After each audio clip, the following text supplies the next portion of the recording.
Ve Hz. Musa Mısır'da hüküm süren Firavun'un zulmü altında ezilen İsrailoğullarına gönderilmişti.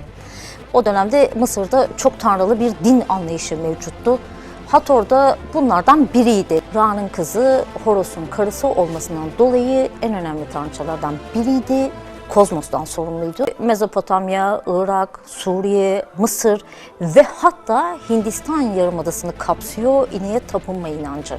Bakara suresine aslında atıfta bulunuyoruz. Hz. Musa bu mücadelenin sonunda İsrailoğullarını Mısır'dan çıkarmayı başardı.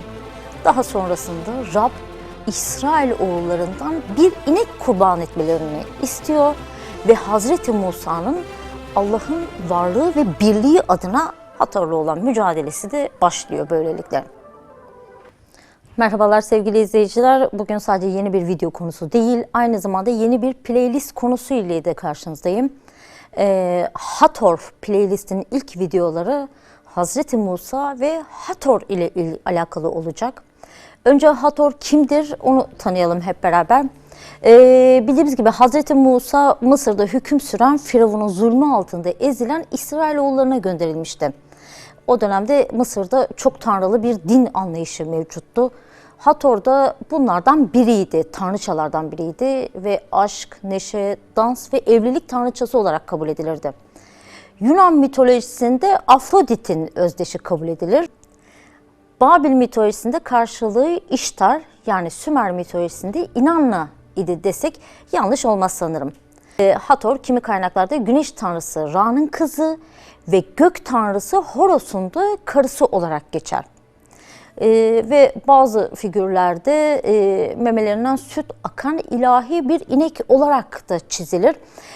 Milattan önce 2700'lere kadar inek boğa tasviriyle kendisine tapınılmıştır. Hathor'un çok sayıda ismi de vardır. En çok kullanılan isimlerinden biri Mehturt'tur. Ve büyük tufan ya da büyük sel baskını anlamına da gelir. Antik Mısırlılar Samanyolu'nu gökyüzündeki Nil Nehri olarak görmekte ve Hathor tarafından yaratıldığına inanmaktaydılar. Bundan dolayı Mehturt aynı zamanda Hathor'un her yıl Nil Nehri'nin taşıp sel baskınlarına yol açmasından sorumlu olduğu anlamına da geliyor. Amnio kesesi yırtılıp da doğum suyu akmasından dolayı Hathor çok yakında gerçekleşecek olan doğumun bir müjdecisi olarak da görülüyordu. Ra'nın kızı, Horus'un karısı olmasından dolayı en önemli tanrıçalardan biriydi. Kozmos'tan sorumluydu ve hatta adına yapılmış Dendera tapınağı mevcuttur. Ki bu tapınak M.Ö. 60 yıllarında Romalılar döneminde tamamlanmıştır. Yani değil Hazreti Musa, Hazreti İsa'dan sonra dahi Hathor kutsal olarak kabul ediliyordu. Hintlilerin en eski eserlerinden olan Rigveda'da da inek için kadın, nehir ve sütünün güneş ışınları olduğu yazılıdır.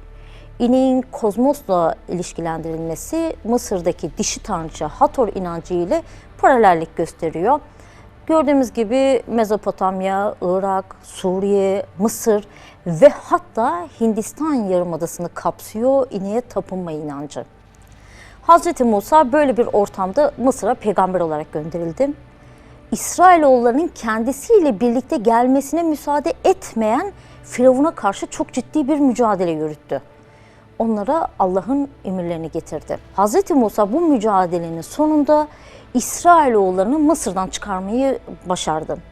Daha sonrasında Rab İsrailoğullarından bir inek kurban etmelerini istiyor ve Hz. Musa'nın Allah'ın varlığı ve birliği adına Hathor'la olan mücadelesi de başlıyor. Buradan anlıyoruz sanırım. Direkt olarak Bakara suresine aslında atıfta bulunuyoruz. Kur'an-ı Kerim Bakara suresi 67. ayetinde Hz. Musa kavmine Allah size bir inek kesmenizi emrediyor der. Onların yanıtı ise bizimle alay mı ediyorsun demek oluyor. Hz. Musa'nın cahillerden olmaktan Allah'a sığınırım cevabı üzerine kurbanlık istenen sığıra, ineğe dair yaşı, rengi, tarlada görev alıp almaması, mat veya parlak oluşu gibi pek çok gereksiz teferruat sorarlar. Bu sorulardan maksat inek kurban etme zorunluluğundan kaçınmak idi. Allah bu soruların hepsini sabırla yanıtlayınca kaçacak bir yerleri olmadığını anlarlar ve nihayetinde kurbanlarını ifa ederler. Zaten aynı surenin 71. ayetinde Allah ineği bulup kestiler ama az daha bunu yapmayacaklardı diye açıkça da bildiriyor. Allah'ın İsrail oğullarından inek kurban etmelerini istemesi Musevilerin eski ahiti Çölde Sayım 19. bölümünde de şöyle anlatılır. Rab Musa ile Harun'a şöyle dedi. Rabbin buyurduğu yasanın kuralı şudur. İsraillilere size kusursuz, özürsüz, boyunduruk takmamış kızıl bir inek getirmelerini söyleyin. İnek kahin Elazar'a verilsin. Ordugahın dışına çıkarılıp onun önünde kesilecek. Kahin Elazar parmağıyla kanından alıp 7 kez buluşma çadırının önüne doğru serpecek. Sonra Elazar'ın gözü önünde inek, derisi, eti, kanı ve gübresiyle birlikte yakılacak. Kahin biraz sedir ağacı, mercan köşk otu ve kırmızı iplik alıp yanmakta olan ineğin üzerine atacak. Sonra giysilerini yıkanacak. Ancak o zaman ordugaha girebilir. Ama akşama dek kirli sayılacaktır.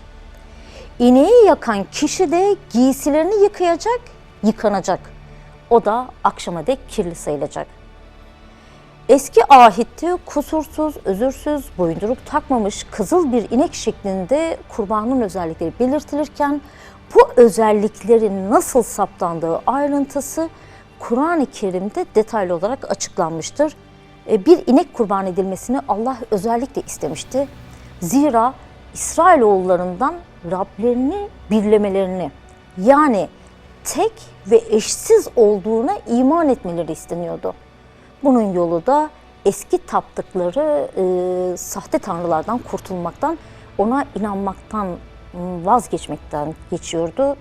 Zaten İsrailoğullarının ilk tepkisi de bizimle alay mı ediyorsun demek olmuştu. Çünkü Hz. Musa gibi önder bir peygamberin yanında olmaları dahi onları henüz eski batıl inançlarından kurtarmamıştı. Hala Hator'a, kocası Horos'a ve babası Ra'ya inanıyorlardı. Allah da onları bu gerçekle yüzleştirip hak olana yönlendirmek amacındaydı. Hz. Musa'nın cahillerden olmaktan Allah'a sığınırım cevabı ise bu batıl duruşa karşı hem bir tepki olup hem de ciddi derinliği olan bir sözdür. Am bin Hişam'ın Müslümanlar tarafından Ebu Cehil olarak adlandırılması da aynı derin bilginin neticesi olup ileriki videolarda başka konularda ayrıntılı olarak işleyeceğimiz için şimdilik bu konuya ben burada değinmiyorum. Eski ahitte ek bir bilgi olarak kesilen ineğin her şeyi ile yakılması ve işlem bitince de Hazreti Harun'un oğlu olan kahin Elazar'ın ve ineği yakan kişinin yıkanması emri mevcuttur. Çünkü batıl olan yok edilse dahi bir müminin ona dokunduktan sonra veya inandıktan sonra kendisini temizlemesi beklenir.